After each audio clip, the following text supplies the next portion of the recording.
চল আমরা যেটা আগে একটা এক্সাম্পল দেখলাম তার উপরে বেস করে আর একটা এক্সাম্পল আমরা এখানে দেখে নিই, তাহলে আমাদের একটা আইডিয়া হয়ে যাবে। কি আছে কোশ্চেনটা?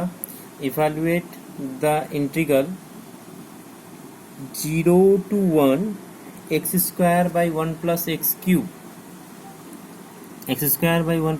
cube dx using Simpson one-third rule. Compare the error with the exact value number of sub-interval n is equal to 4 দেওয়া আছে। আমরা সেকেন্ড পার্টটা বাদ দিয়ে আপাতত যে compare the error with the exact value, আমরা আপাতত ইভ্যালুয়েট করছি ইন্টিগ্রালটা যেটা আমাদের দেওয়া আছে। তাহলে আমরা এটাকে করতে চলি, তাহলে আমাদের আইডিয়াটা ক্লিয়ার হয়ে যাবে। দেখো আমরা এটা কি করে করব আসছি। তাহলে আমরা যখন এটা সলভ করতে যাব তখনই আমাদের কাছে গিভেন আছে, কি কি গিভেন আছে? লোয়ার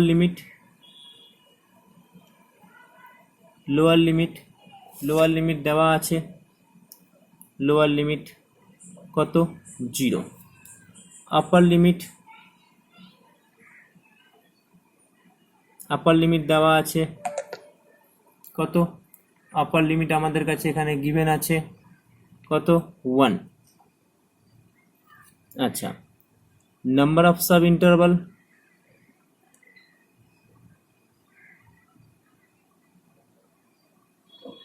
ব্র্যাকেটে n ইজ ইকুয়াল টু আমাদের কাছে গিভেন আছে কত? 4। তাহলে আমরা উইথটা বের করে নিতে পারবো। With h is equal to আমাদের বেরিয়ে আসবে কত? Upper limit minus lower limit divide by n। তাহলে আপার লিমিট আমাদের কত আছে? আপার লিমিট আমাদের আছে তোমাকে 1 মাইনাস 0/4, তার মানে 0.25।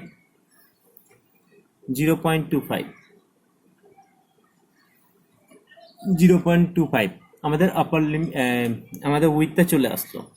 এবার আমাদের নেক্সট কাজটা কি ছিল? আমাদের নেক্সট কাজ ছিল i ইজ ইকুয়াল টু 0। তার মানে আমরা বলতে পারি x0 is equal two lower limit মানে 0 বসিয়ে দেওয়া, তার রেসপেক্টে আমরা y0টা বের করব। y0 মানে এটা কি? y0 মানে আমাদের এই ফাংশনটা x square by 1 plus x square. তাহলে যখন x0-র জন্য বের করছি তখন এটাকে লিখবো x0 square by 1 plus x0 cube. তাহলে x0 স্কোয়ার প্লাস 1 0 কিউব, 0 মান বসাও, 0 square by 1 plus 0 cube. Solve করার পর 0/1 0 হয়ে গেল। নেক্সট i1, তার মানে x1 is equal two x0 plus h। তাহলে x0-র মান কত আছে? x0-র মান 0, h-এর মান 0.25 ইজ ইকুয়াল টু 0.25 আসছে। তার মানে আমরা y1টা কিভাবে পাবো? x1 square by 1 plus x1 cube. তাহলে x1 স্কোয়ার, x1 এর মান কত? 0.25, তার মানে 0.25 তার হোল স্কোয়ার বাই 1 প্লাস 0.25 তার হোল কিউব। এটাকে সলভ করতে হবে। সলভ করার পর দেখা যেতে পারে এর ভ্যালু কত আসবে। তো আমরা যদি এটাকে সলভ করি তাহলে আমরা দেখব যে এর ভ্যালু আসছে 0.06153। Next i is equal two 2, তাহলে x2 is equal two x1 plus h। x1 এর মান কত আছে? 0.25 প্লাস h, 0.25 কত হচ্ছে? 0.50। তার মানে আমরা y1 ইজ ইকুয়াল টু কি পাবো? তাহলে আমরা y1 ইজ ইকুয়াল টু পাবো x2 square by 1 plus x2 cube. তাহলে 0.50 তার হোল স্কোয়ার বাই 1 প্লাস 0.50 তার হোল কিউব। সলভ করার পর এর একটা ভ্যালু পাবো 0.2222 হয়ে গেল। নেক্সট i3 মানে x3 x3 মানে কত x2 প্লাস h, তাহলে x2 মান কত 0.50 প্লাস h 0.25, 0.75 বলতেই পারি। তাহলে আমরা এখানে বলতেই পারছি এটা y2 হবে, সরি এখানে, তার মানে এটা বলতে পারি এটা y3, তার মানে y2 প্লাস y, এখানে y3 ফর্মুলাটা কি হবে x3 square by 1 plus x3 তার হোল কিউব। তাহলে যদি আমরা মানটা এখানে বসিয়ে দিই 0.75 তার হোল স্কোয়ার বাই 1 প্লাস 0.75 তার হোল কিউব, সলভ করার পর এর একটা ভ্যালু আসবে 0.39560 হয়ে গেল। নেক্সট i4 মানে x4, x3 plus h, x3 মান কত আছে 0.75 প্লাস h 0.25 কত হয় 1, তাহলে y4 ইকুয়াল টু কত হবে y4 ইকুয়াল টু হবে x4 তার whole square by 1 plus x cube, x4 তার হোল কিউব, তার মানে 1 তার হোল স্কোয়ার বাই 1 প্লাস 1 তার হোল কিউব, তার মানে 1/2 0.5 আসলো, হয়ে গেল। তাহলে আমরা এখানে y0, y1, y2, y3, y4 সব কটার ভ্যালু আমরা পেয়ে গেছি। তাহলে আমাদের এরিয়া বের করার যে ফর্মুলাটা আছে সেই ফর্মুলাতে যদি আমরা এখানে বসিয়ে দিই, তাহলে আমাদের এরিয়া ইজ ইকুয়াল টু কি ফর্মুলা ছিল, area is equal two h/3 y0 plus yn plus 2 into even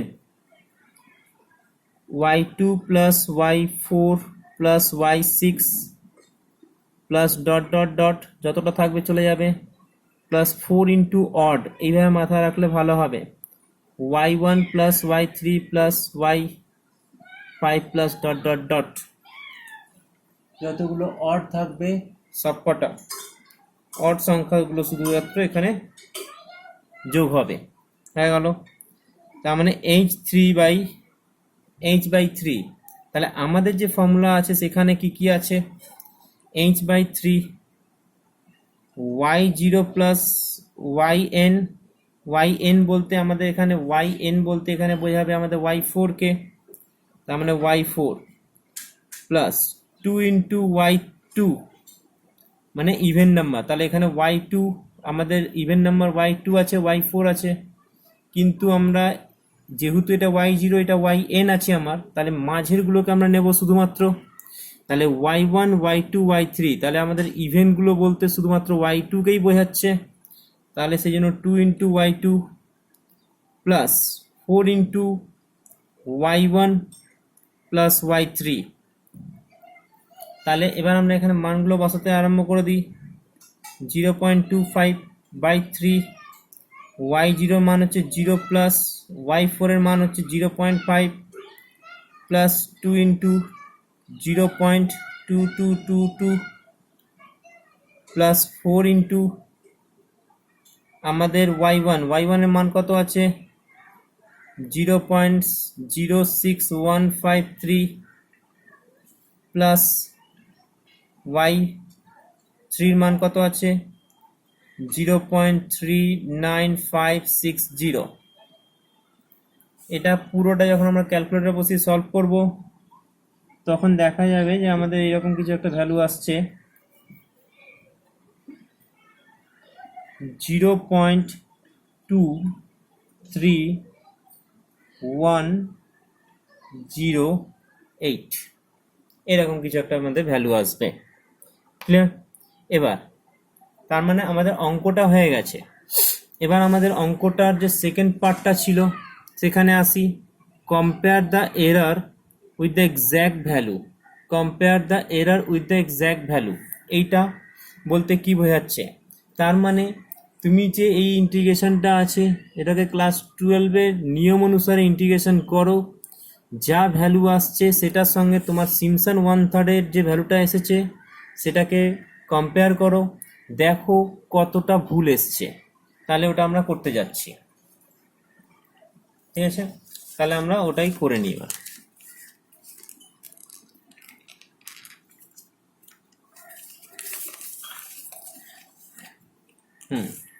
তাহলে দেখো আমাদের কাছে যে অঙ্কটা ছিল সেই অঙ্কটা কি ছিল, আমাদের যে অঙ্কটা ছিল এরকম, কোশ্চেনটা ছিল এরকম, ইন্টিগ্রেশন বের করতে হবে কার 0 to 1 কার x square by 1 plus x cube dx.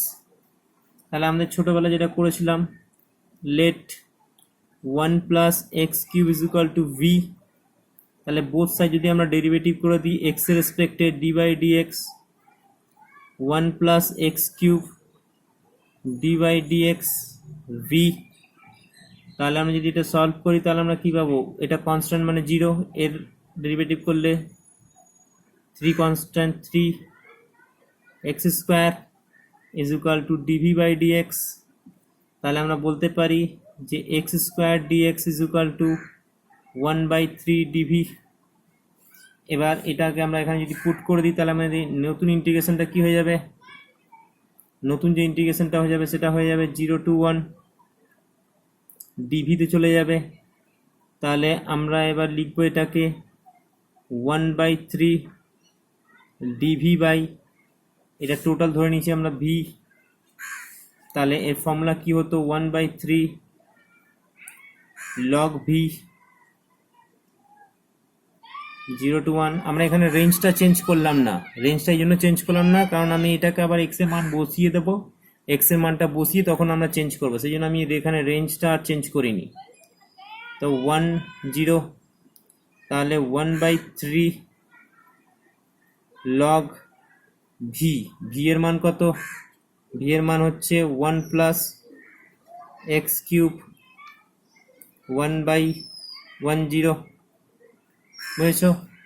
তাহলে আমরা এটাকে বলতেই পারি 1/3, একবার উপরের মানটা রাখি মাইনাস নিচের মানটা রাখি, এটা আমরা সবাই জানি। তাহলে একবার যদি আমরা এক্স এর মানটা উপরের জায়গায় যদি রাখি তাহলে লগ 2 মাইনাস এক্স এর জায়গায় যদি আমরা 0 রাখি তাহলে লগ 1, ক্লিয়ার? তাহলে লগ 2 আর এখানে হচ্ছে একটা লগ 1, তার মানে আমরা এখানে বলতে পারছি যে 1/3 লগ 2, কেন লগ 1 ইজ ইকুয়াল টু জানি আমরা 0, তার মানে আমাদের সলভ করার পর 1/3 লগ 2 এর মানটা এসেছে 0.23105, ক্লিয়ার? আমরা এটা ক্লাস 12 এর অঙ্কটা এসছে। তাহলে আমাদের এরর কত এসছে,